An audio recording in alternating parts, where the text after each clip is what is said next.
যদি কোনো ঐতিহাসিক ঘটনা বর্ণনা করা হয়, তাহলে দেখবেন মানুষ কত রসকস লাগায় একটা কথা আপনার সামনে উপস্থাপন করে।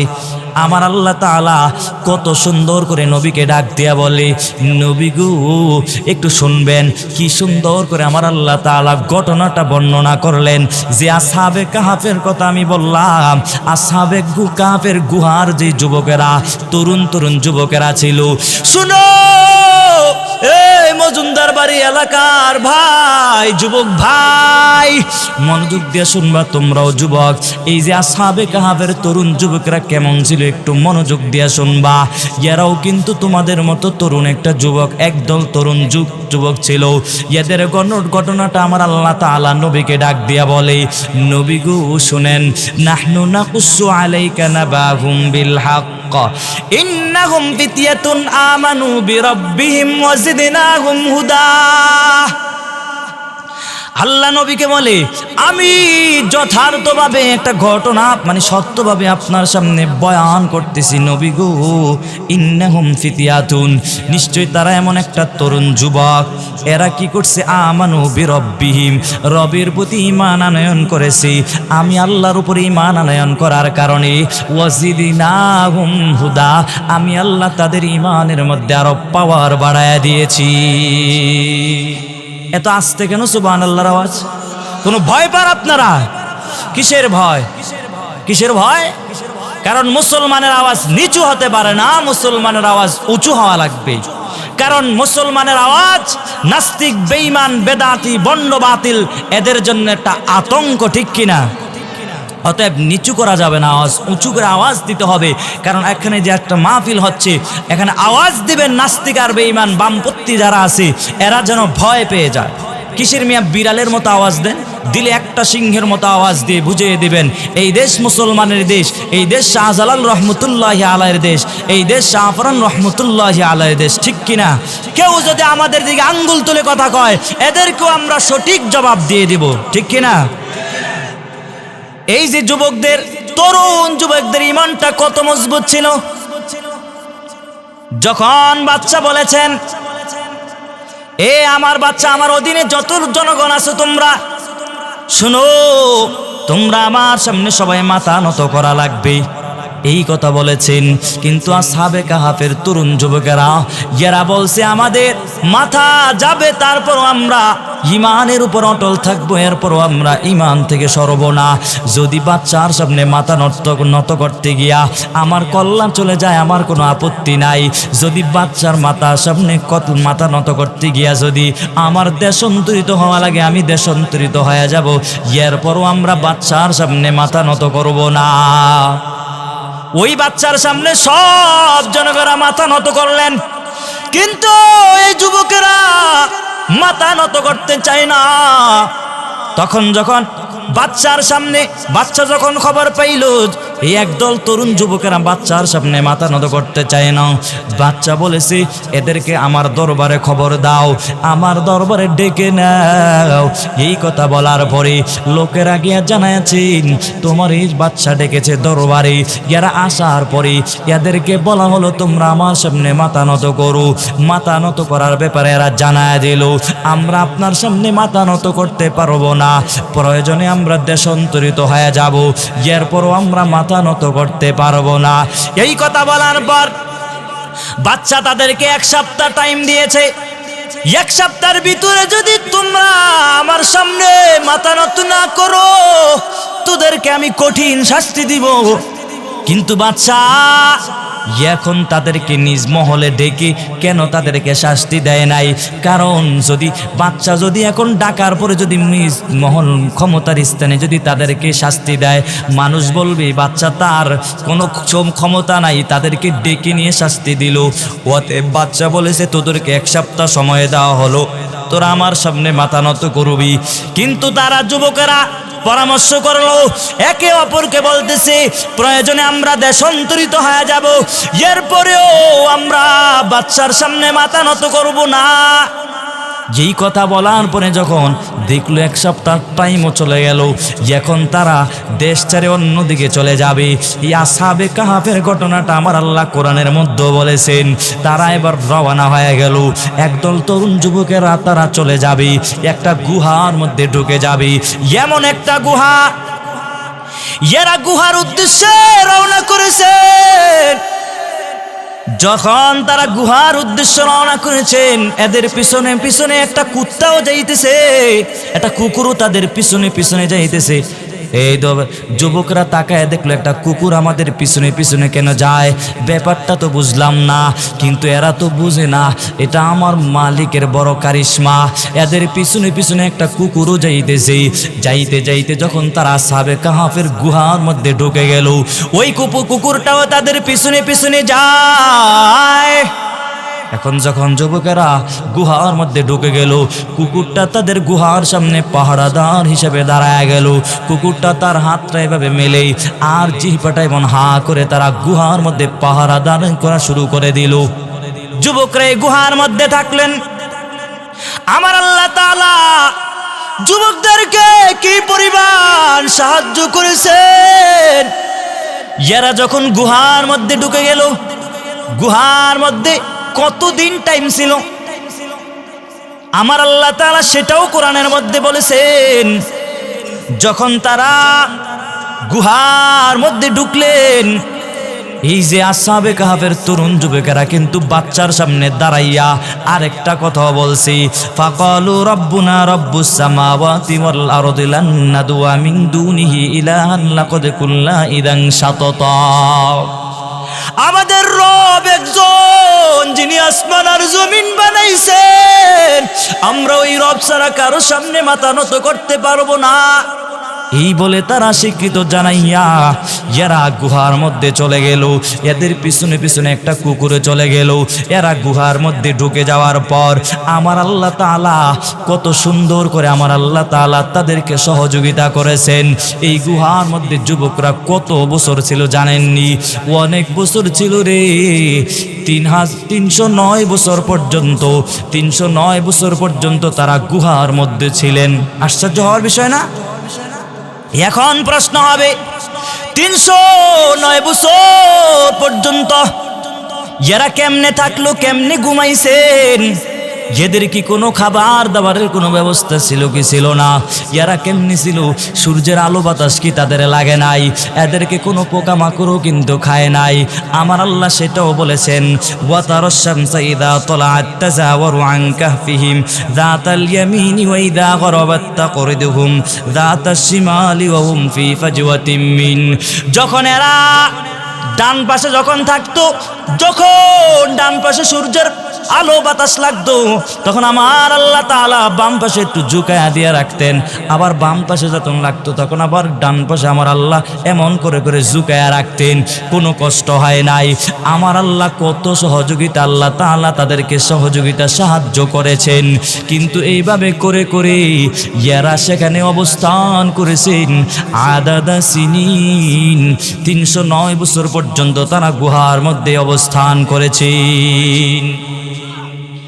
অবস্থান করার পর 309 বছর পর তারা ঘুম থেকে জাগ্রত হয়েছেন।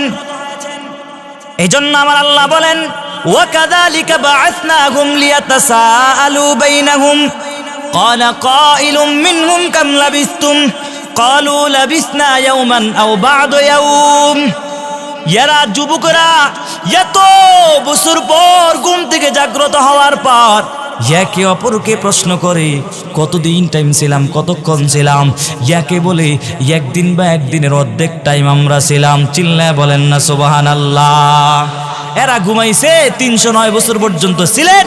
ওয়া তাহসাবুহুম আইকাদা ওয়া হুম রুকুদ। তোমরা ধারণা করেছো এরা ঘুমায় আছে, বরং এরা ঘুমায় নাই, বরং এদের চেহারাটার দিকে তাকাইছে, মনে হয়েছে চেহারা তাকায় আছে, কিন্তু বরং এরা ঘুমায় নাই, এদের চেহারাটাও তাকানো অবস্থায় ছিল। এত 309 বছর পর ঘুম থেকে জাগ্রত হওয়ার পর একে অপরকে বলে, কত টাইম ছিলে? একজনে বলে, আমরা মনে হয় একদিন বা তার অর্ধেক সময় ছিলাম। ঘুম থেকে জাগ্রত হওয়ার পর অনেক বছর আগের কাহিনী, কিছু পুরান টাকা নিয়া বাজারে গেছে কিছু খাওয়ার জন্য। যাওয়ার পরে দেখলো কি ব্যাপারে, তো পুরান টাকা কোথায় তারা পাইলো। তখন চিন্তা করলো যে এরা কোথায় থেকে পুরান টাকাটা পাইলো। এই আসহাবে কাহাফের যে কুকুরটা ছিল, এই কুকুরটাও বড় দামি। আমার মায়ার নবী বলেছেন ওই কুকুরটাও জান্নাতে চলে যাবে আসহাবে কাহাফের সাথে। এত পরিমাণ দাম।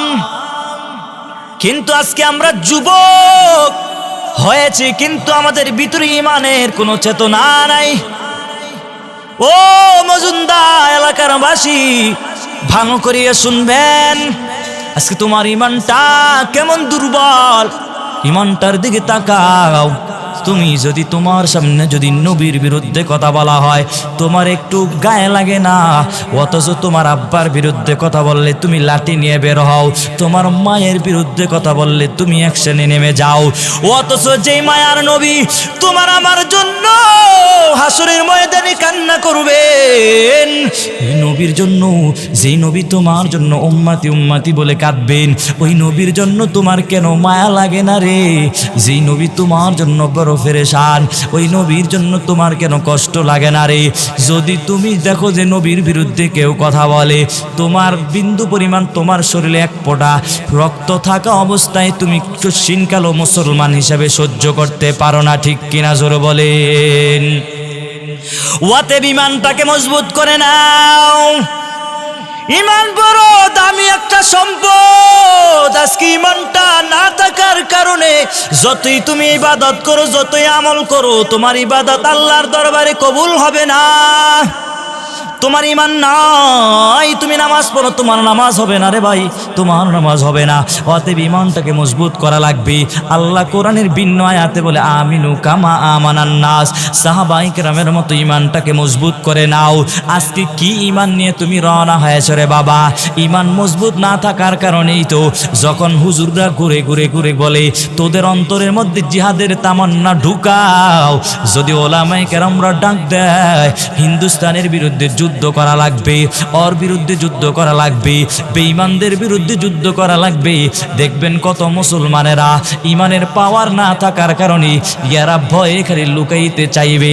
আর যেই মুসলমানেরা অন্তরের ভিতরে শুধু ঢুকাবে, জিহাদের তামান্না তাদের ভিতরে থাকবে, এদের কোনো ভয় নাই। আমার আল্লাহ তাআলা দেখবেন তাদেরকে বাঁচায় রাখে। যারা বড় ভয় পায় রে, এরা দেখবেন এমনি ইন্তেকাল হয়ে যায়। অতএব অন্তরের মধ্যে জিহাদের তামান্না ঢুকাও। প্রত্যেকটা যুবক ভাইদের অন্তরে ইমানটাকে মজবুত করা লাগবে, আর অন্তরে জিহাদের তামান্না ঢুকাও। ইমান যদি দুর্বল থাকে ইমানটাকে মজবুত করে নাও। আর আমার মায়ার নবী বলে কেউ যদি বেঈমান হয়ে যদি কবরে যাও তুমি জাহান্নামে চলে যাইবা। আমার মায়ার নবী আরেক হাদিসের মধ্যে জানাচ্ছেন মান ক্বালা লা ইলাহা ইল্লাল্লাহু দাখালাল জান্নাহ, যে ব্যক্তি হাদিসটা এই কালেমাটা পড়বে রে, এই কশিনকালো জাহান্নামে যেতে পারে না। একদিন না একদিন আমার আল্লাহ তাআলা তাকে শাস্তি দিয়ে দিয়ে একদিন না একদিন আমার আল্লাহ তাআলা জান্নাতে ঢুকায়া দিবেন। এই যে ইমাম বুসরি রহমতুল্লাহি আলাইহি একজন মাজুসিকে বলেছে, ও মাজুসি, মানে আগুনের পূজা করে যে, ওরে ডাক দিয়া বলে তুমি যদি মুসলমান হয়ে যাও, আমার মায়ার নবী বলেছে তুমি যদি মুসলমান হয়ে যাও তোমাকে আমার আল্লাহ জান্নাত দিয়ে দেবে। তুমি যদি মুসলমান হয়ে যাও তোমার পিছনের সব গুনাহগাত আমার আল্লাহ মাফ করে দিবে। ওই মাজুসি বলে যে অগ্নিপূজক যে আগুনের পূজা করে, সেই বলতেছে তাই নাকি? বলে হ্যাঁ। বুসরিকে বলতেছে আপনি এই কথা বলবেন? মাজুসি বলতেছে বুসরি রে, আপনি আমাকে একটা কাগজের মধ্যে লিখে দিবেন, আমি ইসলাম ধর্ম গ্রহণ করব, কালেমা পড়ব, এমনকি আমার পিছনের সব গুনাহ মাফ করে দেওয়া লাগবে। একটা কাগজ নাও, কাগজের মধ্যে লিখে দাও। কাগজের মধ্যে লেখার পর এবার বলতেছে মাজুসি বলতেছে, অগ্নিপূজক বলতেছে যে কাগজটার মধ্যে আপনি লিখেছেন ওই কাগজটা আপনার কাছে রেখে দেন। কেন রেখে দিবেন? আপনার কাছে আমানত। আমি যখন দুনিয়া থেকে মরে যাব তখন ওই কাগজটা আমার কাপড়ের মধ্যে ঢুকায়া দিবেন। কিন্তু তার ওসিয়ত অনুযায়ী ওই আল্লাহর বান্দা যখন ইন্তেকাল হয়ে গেল, ইমাম বুসরি রহমতুল্লাহি আলাই তার কাপড়ের মধ্যে কাগজটা ঢুকায়া দিলেন। আর ইমাম বুসরি রহমতুল্লাহি আলাই ঘুমিয়ে পড়ে স্বপ্ন দেখেন ওই আল্লাহর বান্দা জান্নাতের মধ্যে ঘুরতেছেন। চিল্লায় বলেন না সুবহানাল্লাহ। যারা ইসলাম ধর্ম গ্রহণ করে আমার আল্লাহ তার পিছুদের সব গুনাহ আমার আল্লাহ মাফ করে দেয়। অতএব বাবা, ইমানটা বড় দামি একটা সম্পদ।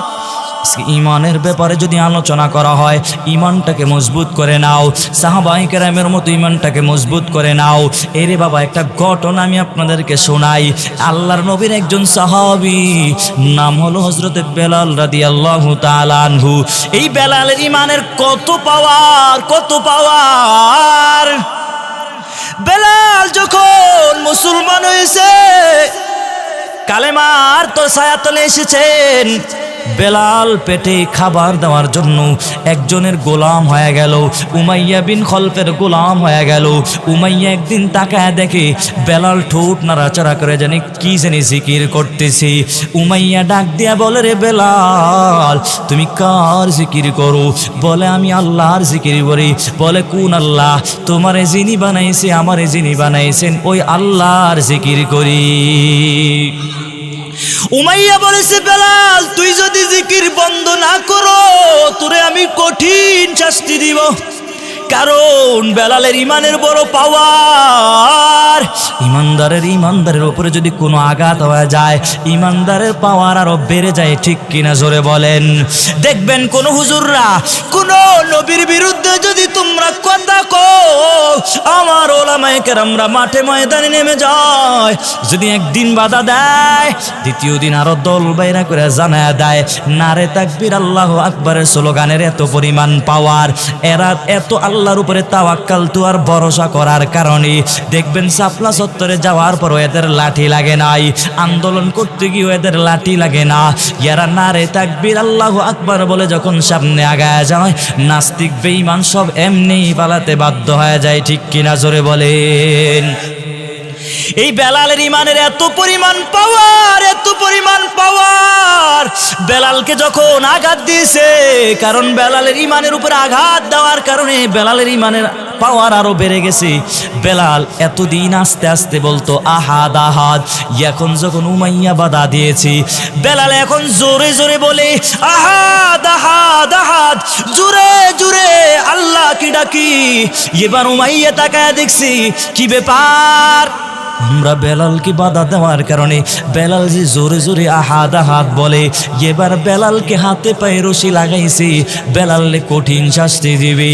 বেলালের হাতে পায়ে রশি লাগাইয়া ওই আরবের উত্তপ্ত গরম বালু, যে আরবের উত্তপ্ত গরম বালুর উপরে বেলালকে শোয়া দিবে। আর রশি দিয়া বাঁধার পর ছোট ছোট বাচ্চাদের হাতের মধ্যে রশিটা অর্পণ করে দিয়া বলে, তোরা টানতে থাক।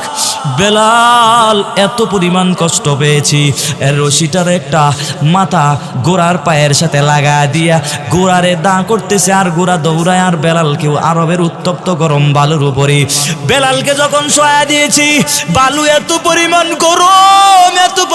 গরম, যেই গরমের কারণে বেলালের পিঠটা পুরে যায়। বেলাল আসমানের দিকে তাকাইয়া বলে, দয়ার মালিক, দুনিয়ায় আপনি আমার আরো শাস্তি দেন, আমার কোনো আপত্তি নাই, তবে আল্লাহ জাহান্নামের আগুনে যেন আল্লাহ না জ্বলি।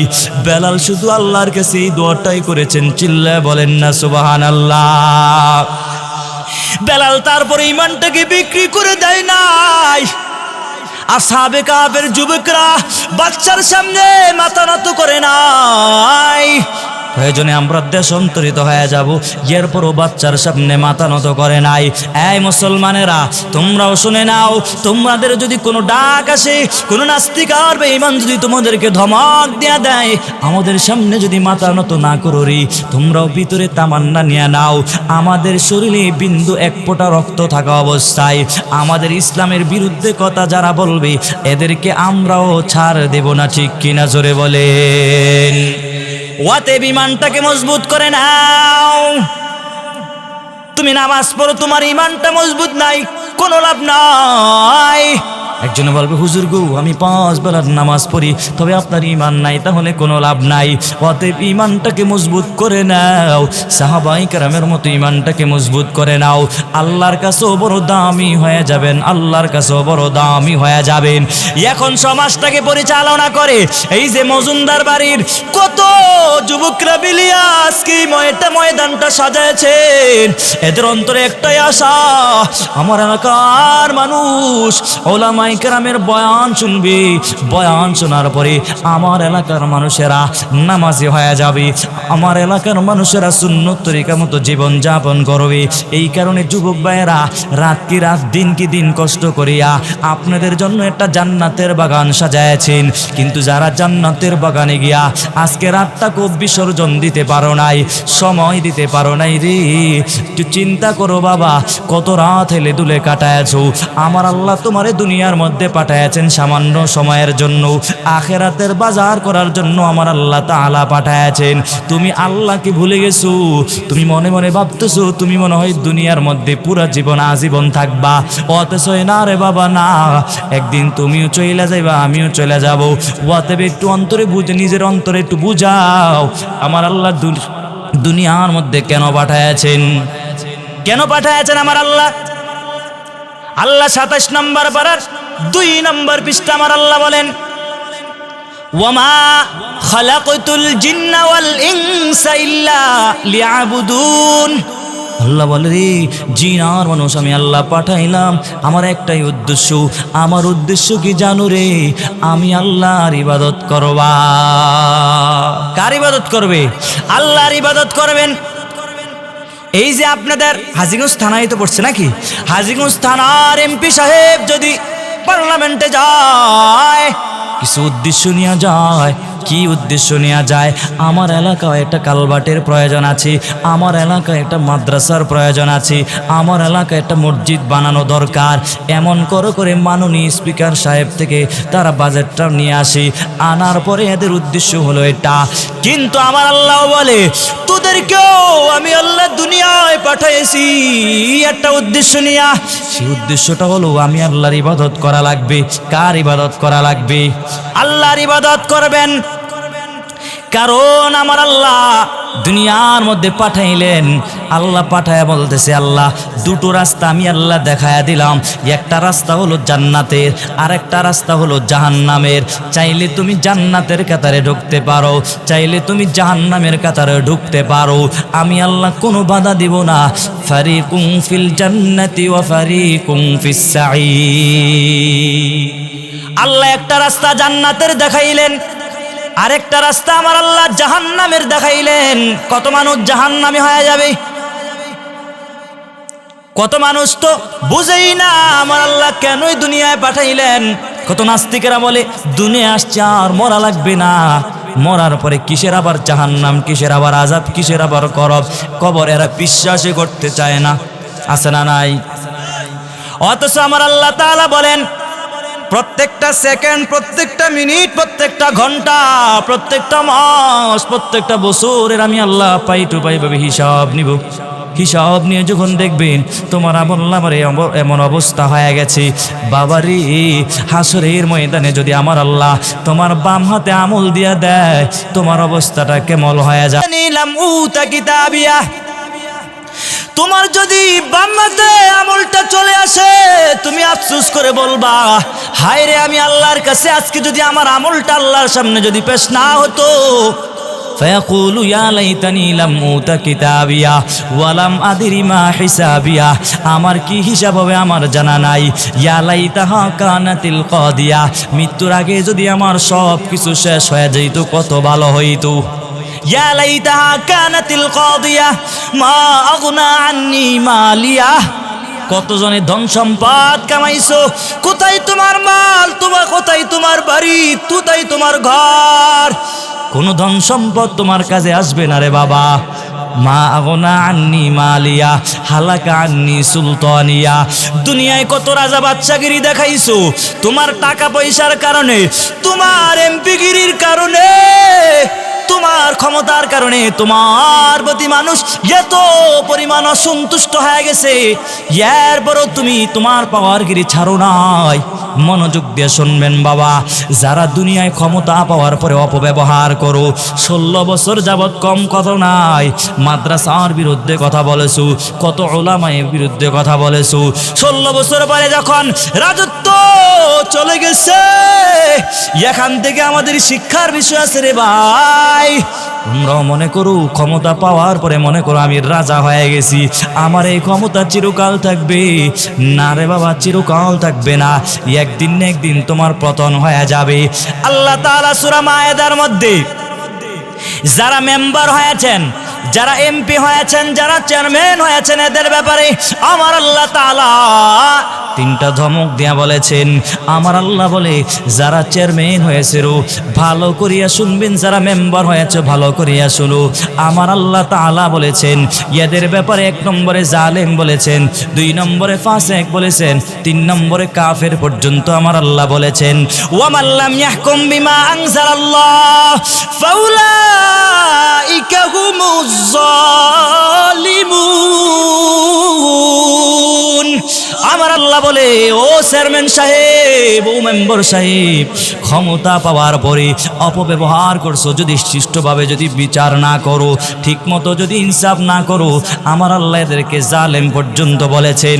আমার আল্লাহ আরো বলেছেন যারা ঠিক মতো ক্ষমতা পাওয়ার পরও ঠিক মতো বিচার করো নাই, আমার আল্লাহ এদের ব্যাপারে বলেছে ওয়া মান লাম ইয়াহকুম বিমা আনজালাল্লাহু ফাউলাইকা হুমুল ফাসিকুন। আমার আল্লাহ এদেরকে ফাসিক পর্যন্ত আমার আল্লাহ বলে দিয়েছেন। শুধু কি তাই রে বাবা, আমার আল্লাহ আরো বলেছে চেয়ারম্যান সাহেব, মেম্বার সাহেব, তুমি ক্ষমতা পাওয়ার পরে অপব্যবহার করিও না, ইনসাফের সাথে কাজটা করে নাও। যদি না করো রে, শুনে নাও, আমার আল্লাহ আরেকটা কথা বলেছেন ওয়া মান লাম ইয়াহকুম বিমা আনজালাল্লাহু ফাউলাইকা হুমুল কাফিরুন।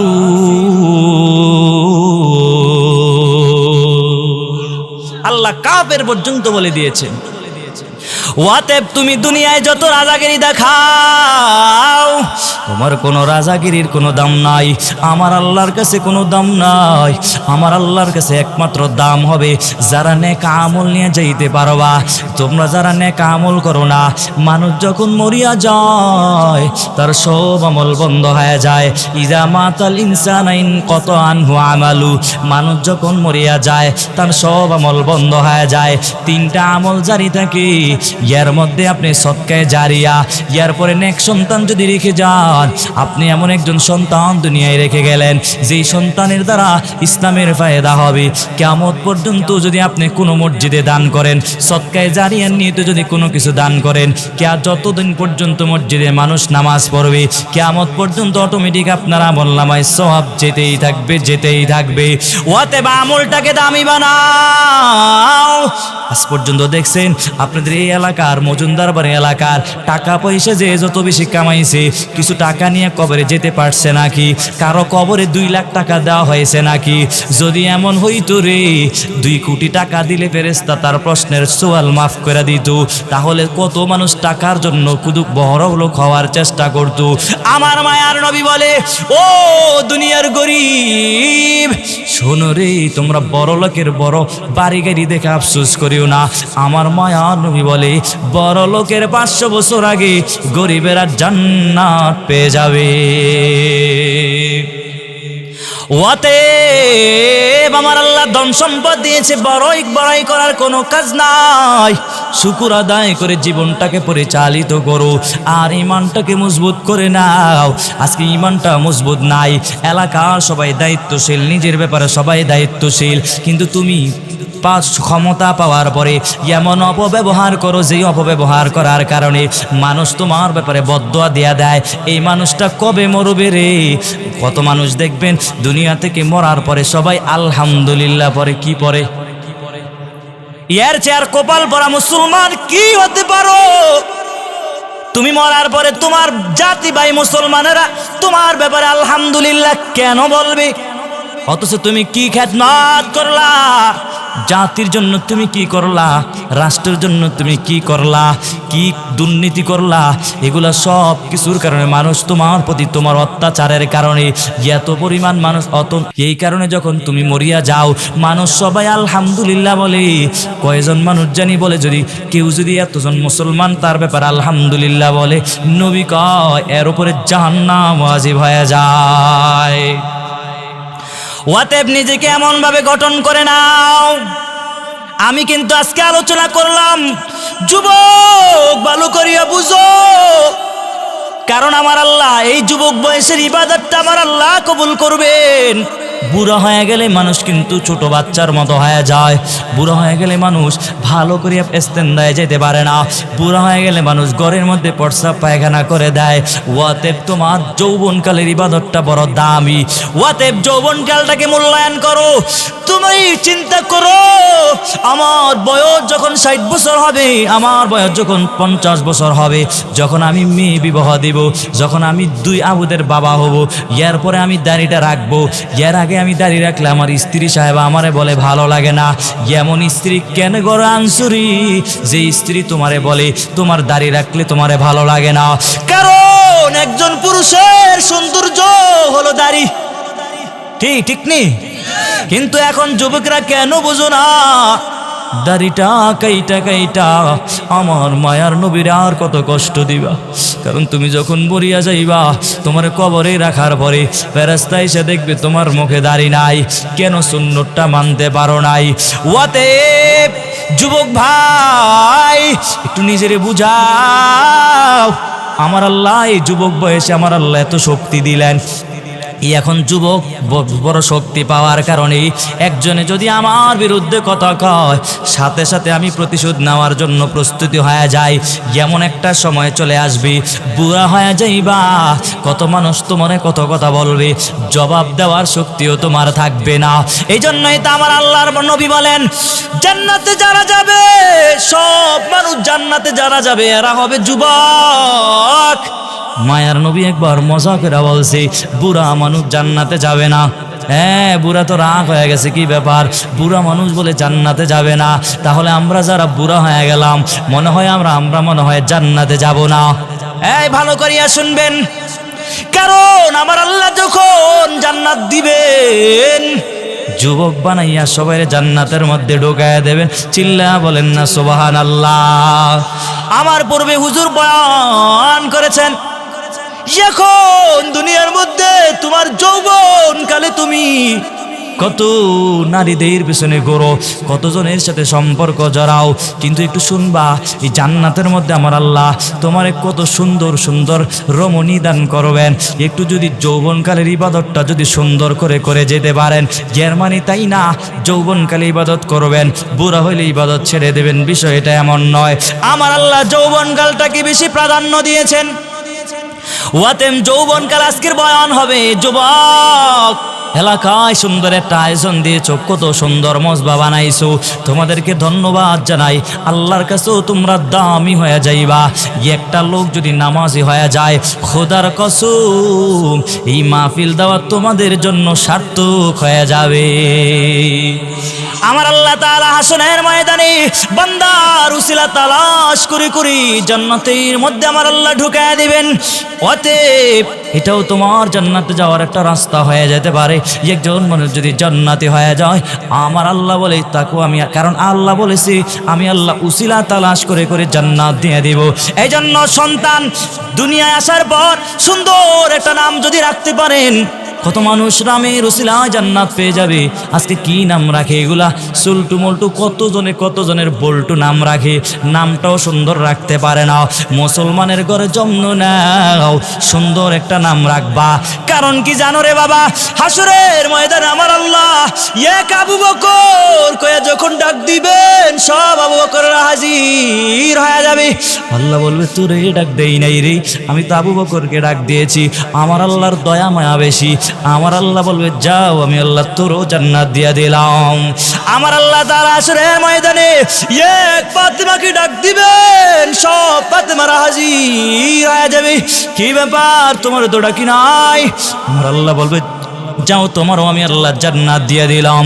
আল্লাহ তাআলার কাছে এই জন্য দামি হওয়ার জন্য ইবাদত ইমানটাকে আনা লাগবে।